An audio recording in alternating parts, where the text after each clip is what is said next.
আর অন্যদিকে কলকাতায় সুদীপ বন্দ্যোপাধ্যায়ের বাড়ির কাছেই তার বিরুদ্ধে পড়ল পোস্টার। তৃণমূল ত্যাগী এনসিপিআই সাংসদ, তার বিরুদ্ধে পড়ল প্রচুর পোস্টার। তালতলা এলাকায় এসএন ব্যানার্জি রোডে পড়েছে এই পোস্টার, যেখানে সুদীপ বন্দ্যোপাধ্যায়কে বেঈমান ও চোর বলে উল্লেখ করা হয়েছে। পোস্টারের নিচে লেখা, প্রচারে তাপস রায় এবং কুণাল ঘোষ। এই কুণাল ঘোষ আমি নই, তবে পোস্টারের বক্তব্য সত্যি। প্রতিক্রিয়া কালীঘাট তৃণমূলের বিধায়ক কুণাল ঘোষের।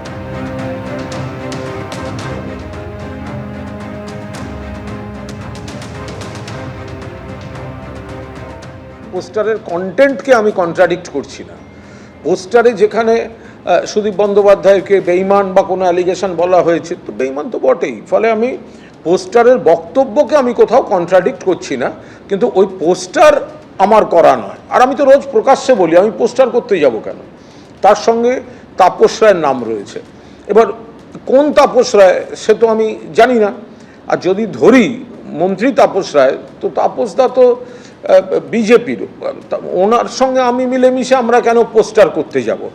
লেখা কি আছে ওখানে? তাপস রায় মন্ত্রী, তাপস রায় স্বর্গত অমরেন্দ্র কৃষ্ণ রায়ের পুত্র। দীপরা আমার এই মানিকতলাই লাস্ট বিধানসভা নির্বাচনে একজনকে ইন্ডিপেন্ডেন্ট ক্যান্ডিডেট হিসেবে দাঁড় করিয়েছিল কনফিউশন ক্রিয়েট করার জন্য।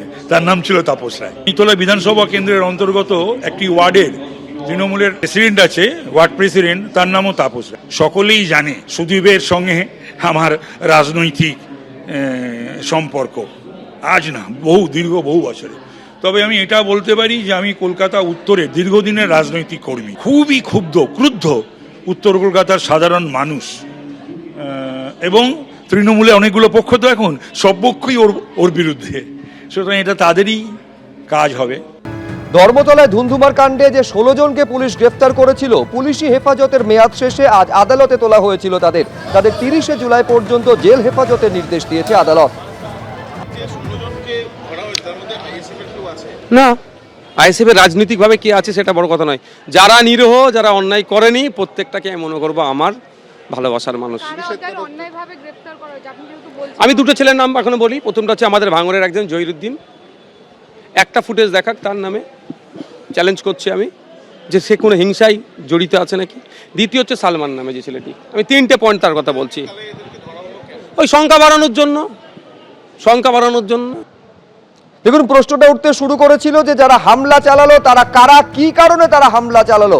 আপনারা জানেন যে দুদিন আগে মুখ্যমন্ত্রী শুভেন্দু অধিকারী এই আশঙ্কা প্রকাশ করেছিলেন যে এই শক্তিগুলোর পেছনে বিদেশি শক্তির মদত থাকতে পারে। কি বলেছিলেন মুখ্যমন্ত্রী শুভেন্দু অধিকারী, দেখুন।